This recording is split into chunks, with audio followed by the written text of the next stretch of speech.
受傷，英勇前進未能幸免總有傷。一生太短，就來讓我將每秒延長。渺小的我偏最堅強。如你亦明白我，你亦曾遇過命裏不可改寫的過錯，又像經過戰火，逃難存活過，請抬頭別再躲。如你願陪着我，痛亦陪着過，舊記憶似突然解了鎖，不需要再背負那折磨，難非返昨日也可重新開始過。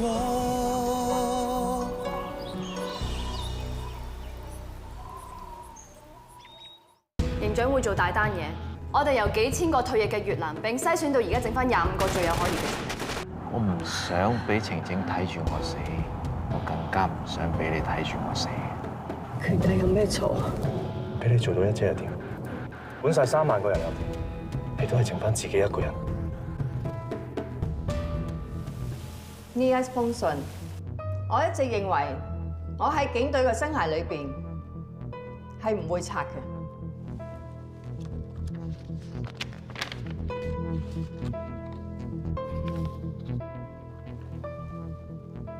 30年前，我第一日返學堂嘅時候，阿 Sir 同我哋講，將個人嘅尊嚴擺入個信封裏邊，貼張郵票寄返屋企，因為我哋只需要執行法律賦予我哋嘅權利，就係咁多。我當日將自己嘅頭髮剪短咗，然之後擺咗落個信封裏邊，貼張郵票寄返俾我自己。因為我要短頭髮，我要劃一整潔。當我哋着起呢套制服嘅時候，係代表整個警隊。個人嘅尊嚴其實係微不足道。我今日係代表成個警隊嘅尊嚴同埋權威嚟做抗辯。上升係一個好薄嘅警察。佢受到槍傷，有咁多嘅後遺症，我好同情佢。但係佢讀唔到書，唔夠勤力，升唔到職，就將所有嘅責任歸咎喺我身上，話我失職，要我賠成過千萬去養佢過世。上升，你咁樣做係代表你懦弱，冇人夠我更加明白。作為一個警察，會有幾多嘅犧牲？邱禮俊、邱禮傑，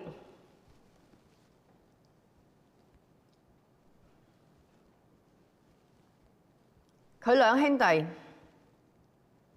依家都係瞓緊浩園嗰度。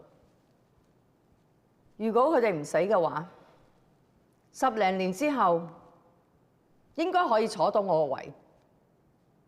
但如果我懦弱，我唔憤氣，我係咪可以將啲責任揾人歸咎，告我嘅上司？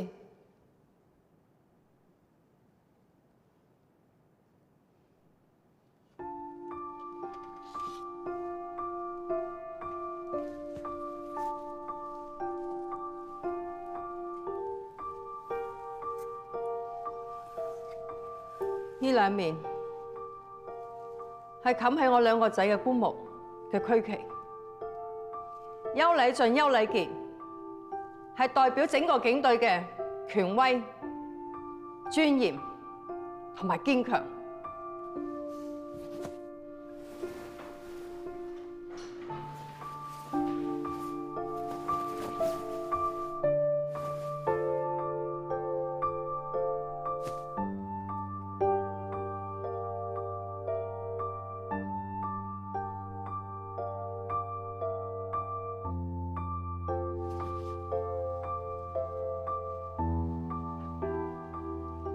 我相信法庭會有一個公正嘅裁決，等我可以繼續維護警隊嘅聲譽同埋權威。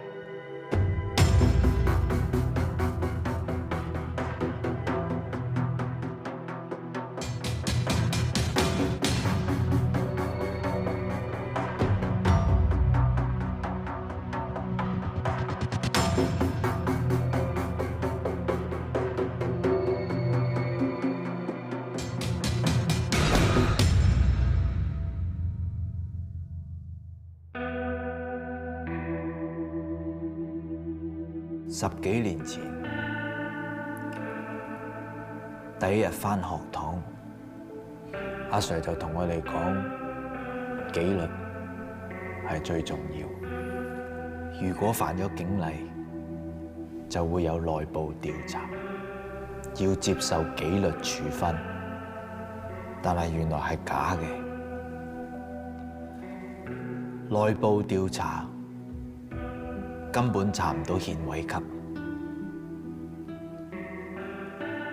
法官閣下，我想請問一下，香港有冇一條法例話一個職位高級嘅人，佢嘅專業操守就唔會有問題，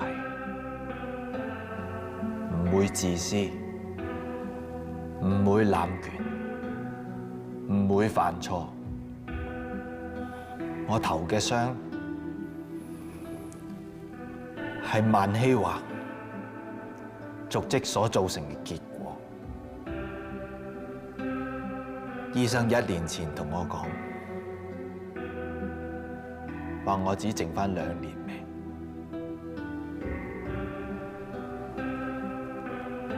但係我仲有一啖氣，我都要喺度同你講清楚。你成日話手上嘅權力越大，香港就會越安全，係錯嘅。我哋係警察，警察就係公僕，我哋嘅權力係香港市民俾嘅，唔係屬於你嘅。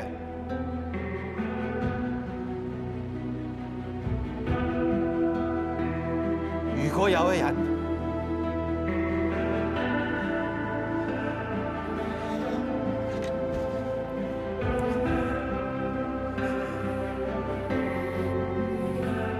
袁高人，你需唔需要暫停一下？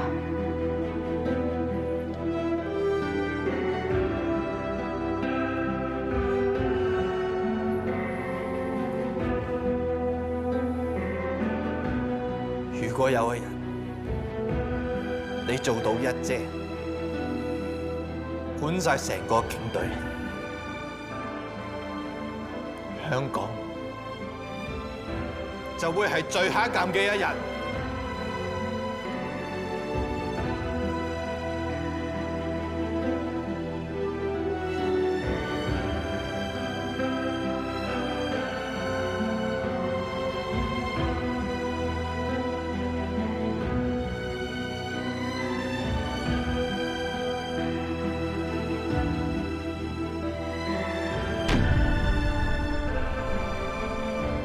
督察上升，控告上司助理處長萬希華嘅索償案，高等法院今日裁決上升敗訴。判詞話萬希華喺重大壓力下做出決定唔容易，佢係經過慎重考慮先至作出指令，但係上升當日違抗命令，擅自離開看守緊嘅車輛，導致被匪徒射傷。法庭認為實屬咎由自取。多謝。彤彤 ，K 姐姐，好耐冇見啦！你而家保良局點啊 ？OK 啦，不過都係行呢嗰度開心啲咯。係喎，可唔可以俾翻你電話我啊？仲有一部電話用到夠晒都唔換嗰部啊 ！K 姐姐買部俾你好冇？呢部係 Bingo 留低㗎，我唔想換。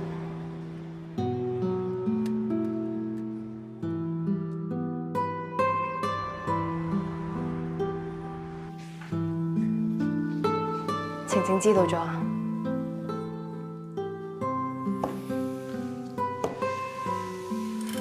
而家啲細路咧，呃唔到嘅，有個手機咧，咩都揾到。仲問我一條問題，我都唔知點答。點解爹哋喺庭上邊講真話，個法官都會判爹哋輸？我真係唔識答。你識唔識答？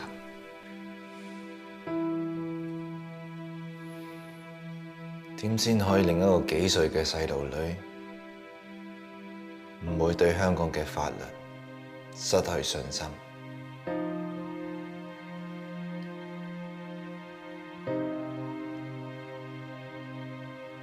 我有啲嘢俾你啊，不過你唔准話唔要。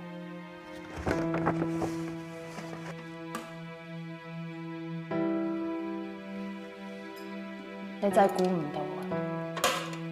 除咗我哋自己圍內之外，好多手足都自願拎嚟話要支持你。你而家要連 Madam Man 嘅訟費都俾埋。係啊，呢度幫唔到幾多，不過都一份心意啊。最多咪破產，冇乜大不了。但係我最唔忿氣嘅就係咎由自取呢4個字。我哋個個都係。你同晴晴講，你話嗰個只不過係原訴庭嘅法官，你會再去揾上訴庭嘅法官還你一個公道。到時只要你上訴成功贏咗嘅話，就等於你贏啊！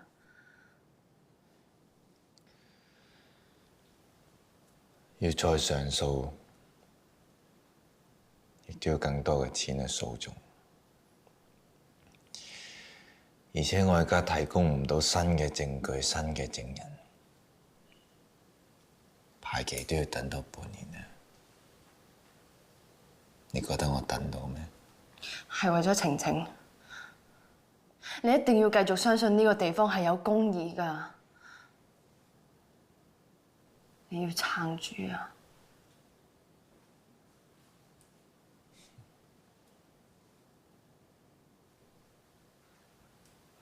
你係咪驚我會死？係啊，你有時飲水會有血絲啊！你咳多幾聲喺紙巾上面有血印，你都唔同我哋講啦。你而家每一次話攰，合埋雙眼話唞多陣啊，我都會好驚啊！我知道呢一日點都會嚟。不過為咗我哋，你可唔可以撐多陣啊？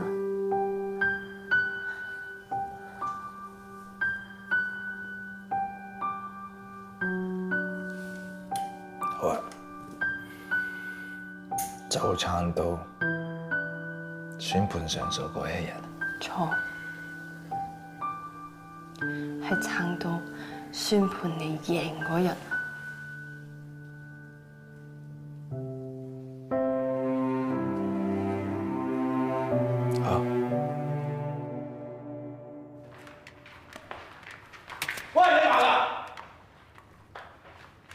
知唔知我係邊個？你以為你仲係大佬？扮晒蟹！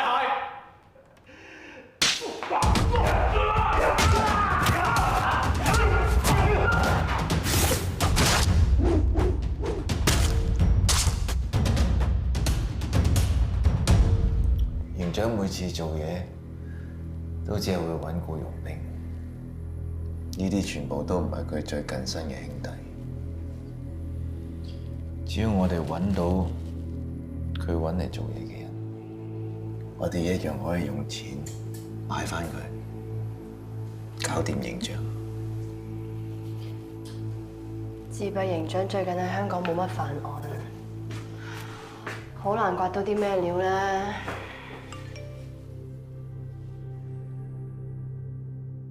究竟係兵定係賊？有時我自己都分唔到。上升啊！如果你有機會聽到呢段錄音，不如幫我判斷一下。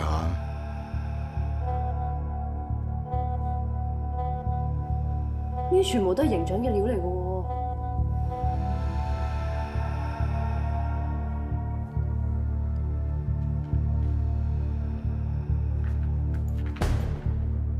升上嚟。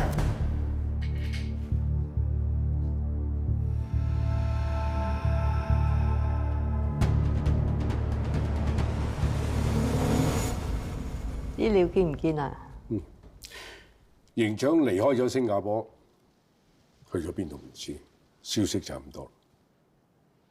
佢嚟咗香港啊？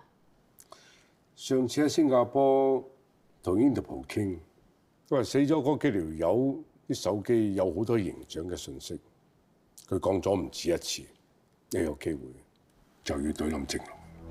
琴日正龍喺倉度同啲犯打交，受咗傷，要留醫1個禮拜。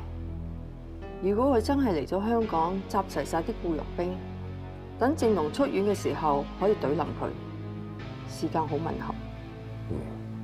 咁我哋要做嘢啦，搞掂咗上升，再搞掂埋營長，一姐個位你就坐得好穩陣。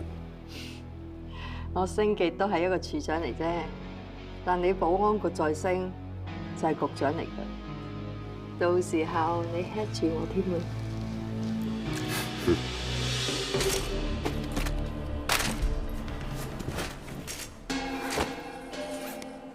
佢哋出緊貨，準備同營長會合。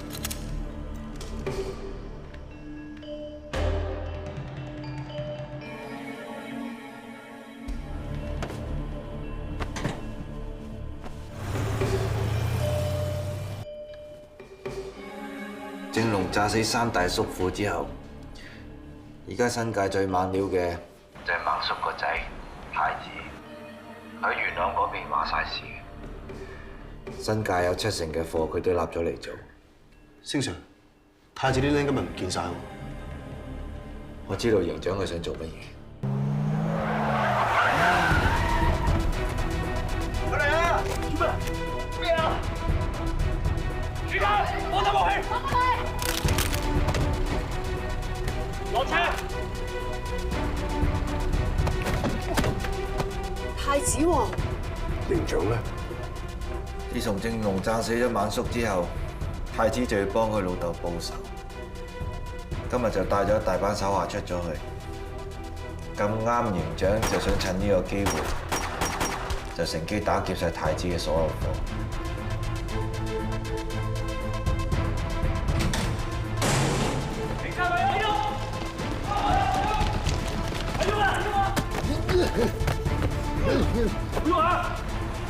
正常，營長啲手下我哋捉晒，但係見唔到營長。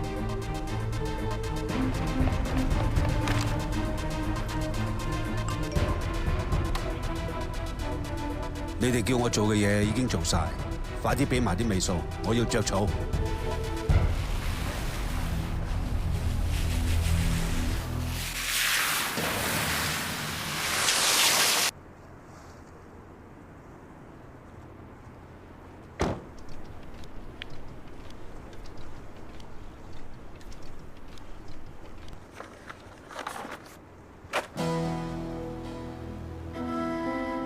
數下佢，唔使咁驚喎。佢哋已經俾我哋拉晒，係走甩咗營長一個啫。你知唔知營長仲有冇其他嘅竇啊？程宇生，一個跛佬都可以做到總警司，一定好猛啊！我哋班兄弟換你條命抵啊！自動自覺。抌咗你支槍，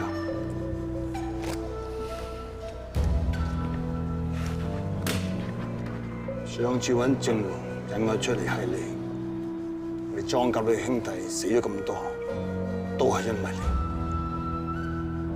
睇下你係咪跛？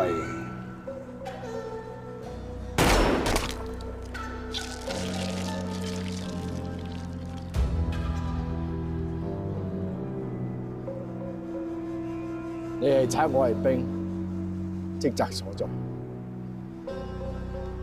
今日就當我唔好彩啦。你想炸死佢啊？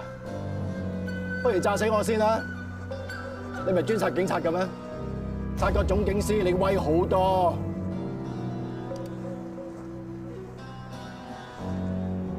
你講得啱，應該炸死你。老婆叫蘇慧雅，我殺咗你之後，我會招呼下佢。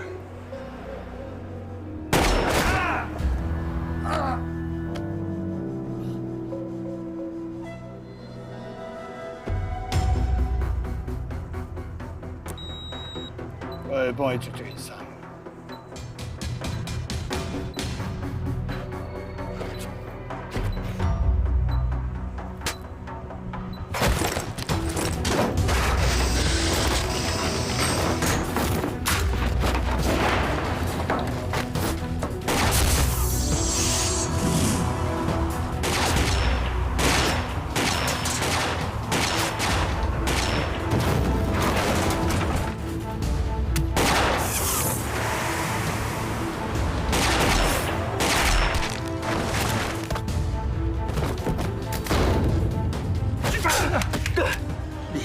就當我諗，攬住一齊死嘅。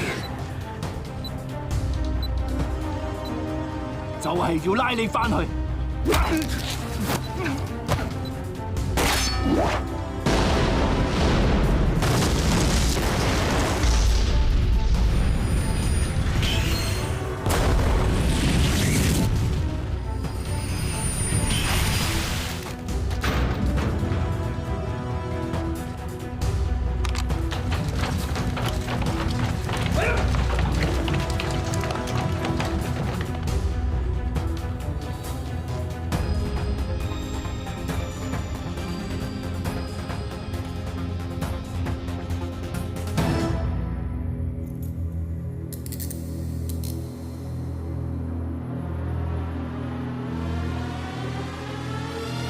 警務處總警司程宇森獲委任為助理處長，接替即將退休嘅港島總區指揮官。程宇森先後於警隊不同崗位工作，包括飛虎隊、總區重案組、投訴及內部調查科等等。3個月前英勇擒獲國際頭號通緝犯鄧明揚，得到各方讚許。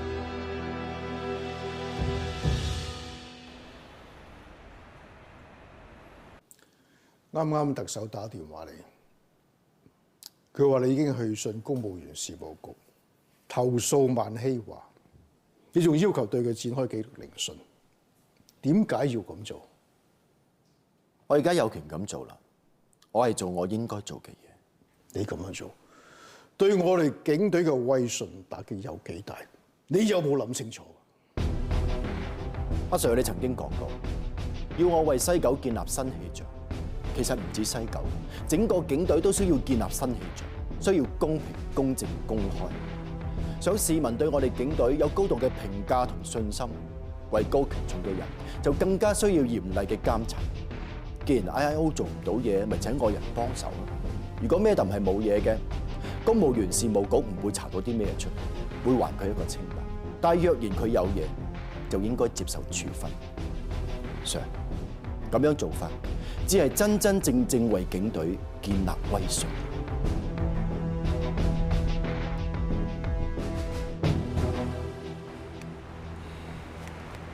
師姐，我想捐錢啊！又係你？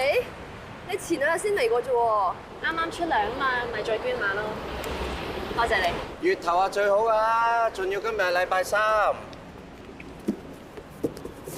哇！咁多錢嘅喂，賭麻煩個冇賭好耐啦，以前係成日同人講啊嘛，唔賭唔知運氣高，而家同人講唔賭運氣自然好啦。講得好。梗係啦，啲師兄聽到啊，即刻將今個賽馬日啲錢捐晒出嚟，膊頭有花冇花都一樣啊。個個都肯捐，佢哋而家唔驚咩度咩？咁咪要多謝個官啦，講咗呢4個字。仲有請 Sir 咧，佢咁難得升到 ACP 啊，佢都撐到咁行，唔驚得罪一哥，將 Madam 啲衰嘢爆晒出嚟。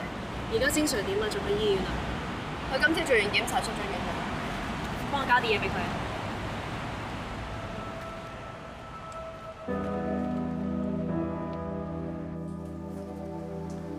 阿 K 話佢驚 Madam 監視緊佢，所以當時唔敢嚟揾你，淨係 send 咗啲 message 嚟。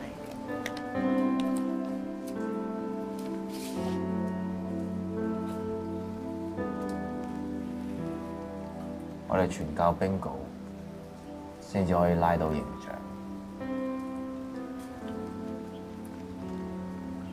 但係呢個電話係劉彤彤嘅，點解佢會肯俾我？咁彤彤都想支持你㗎嘛？彤彤話叫你聽多啲 Bingo 嘅錄音，咁就好似 Bingo 都喺度陪住你。一齊上進。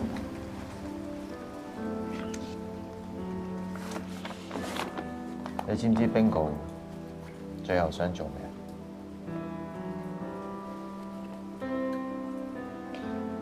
佢想做無言老師，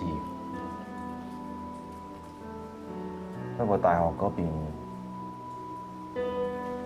話佢因為中過槍，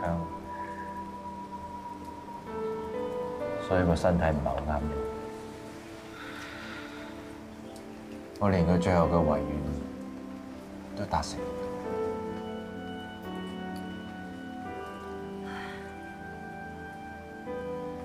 人生實在太多波折啦，好難樣樣嘢都可以咁圓滿。不過唔緊要啦，而家有你，有我，有 Bingo 部手機，我哋可以繼續一齊撐我。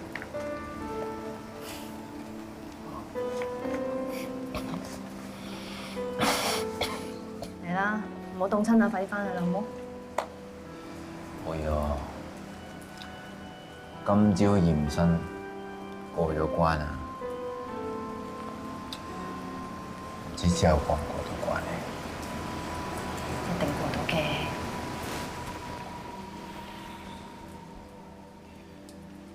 唔知點解咧？我都係中意喺外邊多啲。好舒服啊！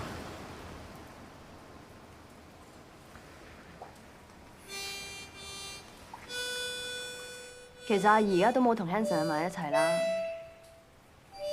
點解你唔俾佢哋翻嚟啊？我嘅情況只會越嚟越差，我唔想。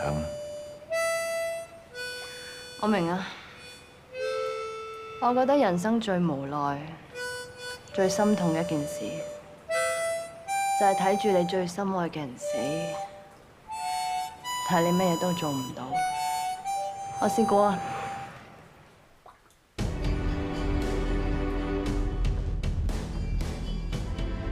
西九總區指揮官萬希華今日接受公務員事務局紀律聆訊，成為首名因涉及非刑事事件而需進行紀律聆訊嘅最高級警務人員。今日聆訊會唔會影響你同上升嘅上訴案啊？一直有傳聞你係未來嘅一姐喎，今次呢件事會問到你度嗎？講兩句啦，講兩句啦，係咯，咁樣回顧下。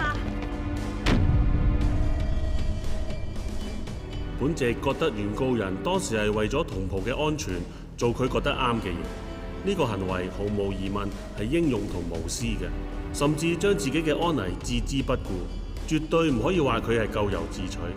至於被告人萬希華嘅證供係咪誠實可靠，本席有所懷疑，所以本席宣判原告人上升上訴得直，萬希華需要向上升賠償。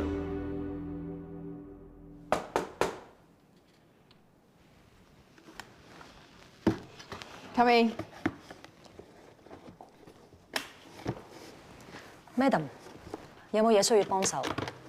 幫咩？下邊有好多記者等緊你。其實我已經發咗新聞稿，話你會提早退休。不過我可以幫你解釋。解釋咩？係今日叫同事幫你搬啲嘢去停車場。我攞好少嘢咋。你唔係諗住等我走咗你先出去係嘛？咁我唔阻你。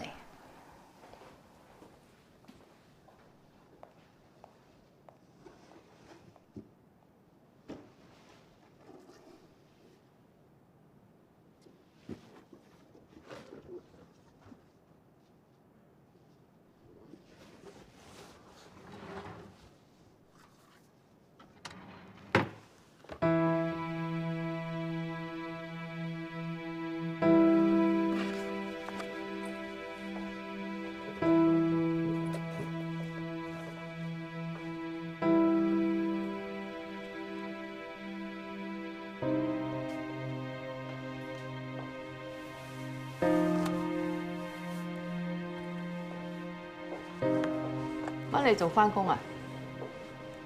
如果我阿頭俾嘅話，我諗我會做到女低嗰一日。咁你要多謝我啦。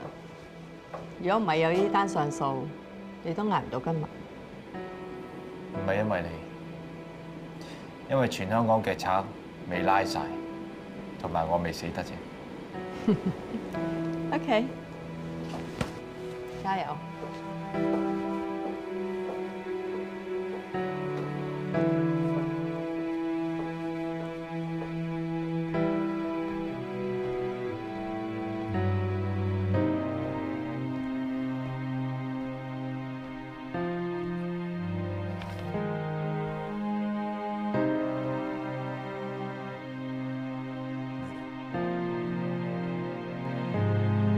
！Madam， 我死咗之後，你同阿媽兩個就係親人嚟噶啦。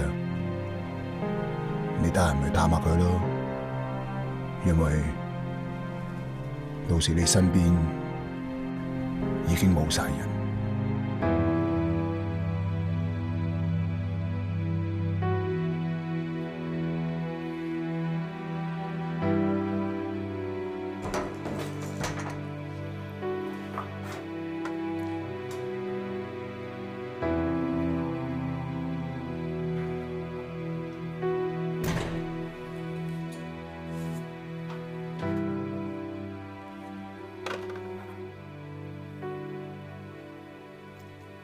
你放低支槍，戴翻副眼鏡，似翻個人。呢度睇得書多咧，就有咗老化。我本上咧想見你，但我覺得好奇怪。我殺咗你兩個仔，判你終身監禁，用嚟揾我做乜嘢？我好想知道。阿俊同阿 Mac 喺臨死之前，佢講過啲乜嘢？邱禮俊驚到喊咯，邱禮傑嗌我唔好殺佢。我係認真咁問你啊！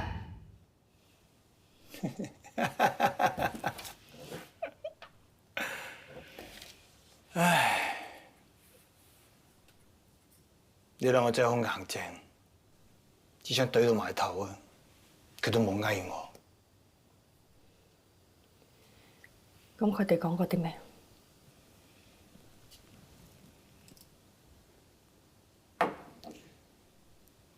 你咪諗住知道佢嘅遺言，你就唔會發夢瞓得着啊？你成日見到佢哋兩個啊？係，我每晚瞓覺都見到佢哋兩個被你殺死咗嗰個同夫嘅樣。佢哋好痛苦，口噏噏，我唔知道佢哋講乜嘢。我想知道佢哋講過啲乜嘢。我以為咧，你同我係同一類人，原來唔係。我帶兵打仗，你係帶手下去捉賊，身邊梗有人死傷噶啦。做大事嘅人點可以俾啲嘢捆綁住噶？我兩個係我仔，我點放得低啊？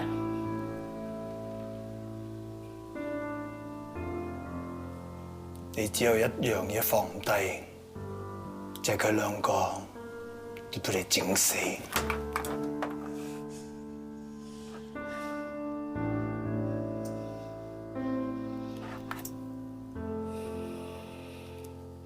佢兩個死嘅時候冇講過嘢，亦都唔知你做過啲乜嘢，係得你知嘅啫。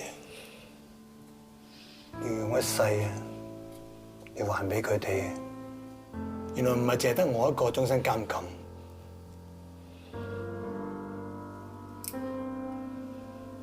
你都係。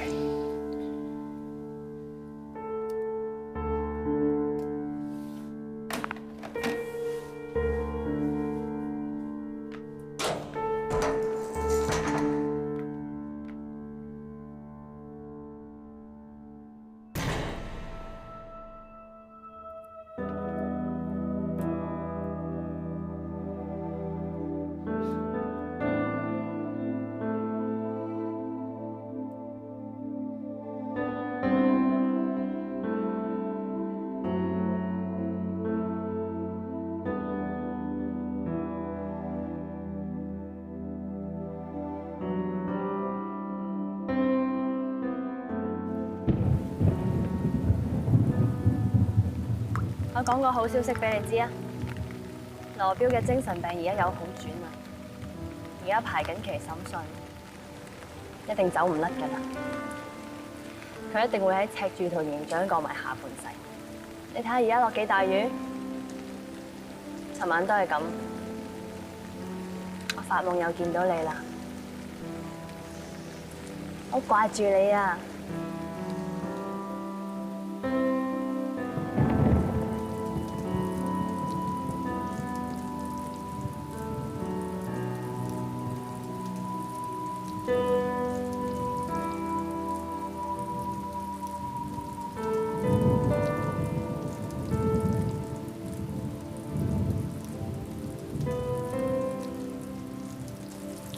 呢度每一個人都有佢嘅故事，想睇真啲。招啊！你話呢度呢個位好唔好啊？好，你可以多啲同阿傑傾偈。睇過晒啦。呢度50幾個人，全部都係因公殉職，而家竟然過嚟，俾一個就嚟病死嘅警察可以喺浩園呢度。係，我都估唔到請 Sir 提出咗呢件事之後，有咁多個高層支持你。連新任一哥都支持你，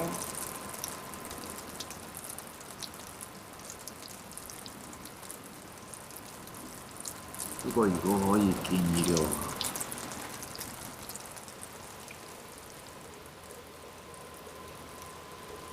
我想撞喺呢度嗰個係佢。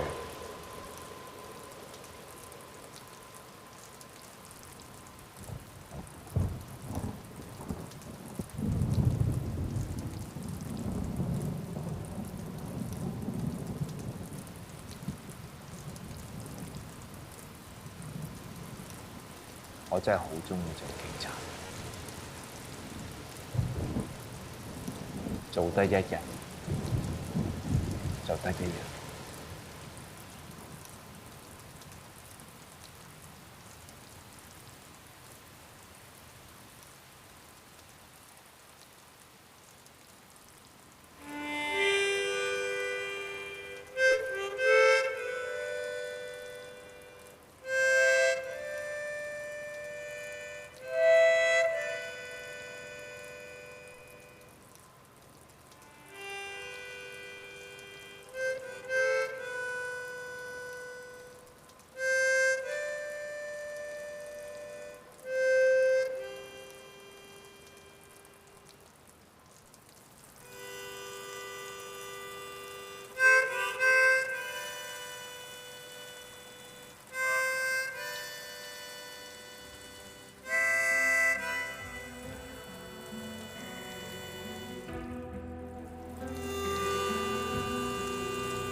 2015年10月17日，一名英勇督察長眠浩園，成為首位，亦係目前唯一非因公殉職而能安葬浩園嘅警務人員。佢曾經頭部中槍，但係奇蹟生還。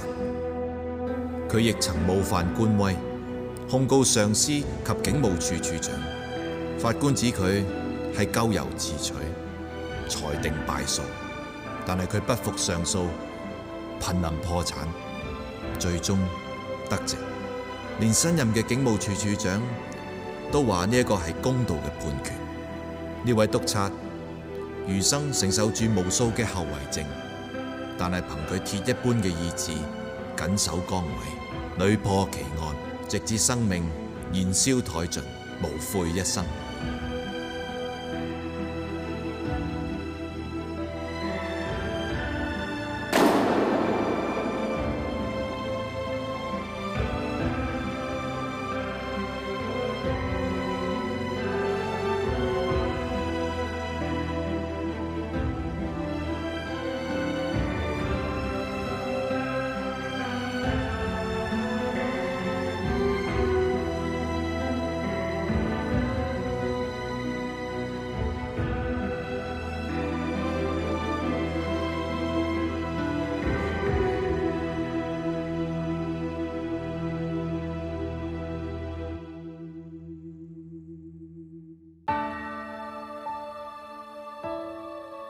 着了燈，難逃避內心的黑暗。睡到醒，難忘夢裏邊那迷陣，像鐵白般堅忍，像剛強又狠，永遠不說我很傷心。未了解如何能治好這傷勢，任要死，前塵已結果有後遺。住過那些谷底，但從前夢想仍未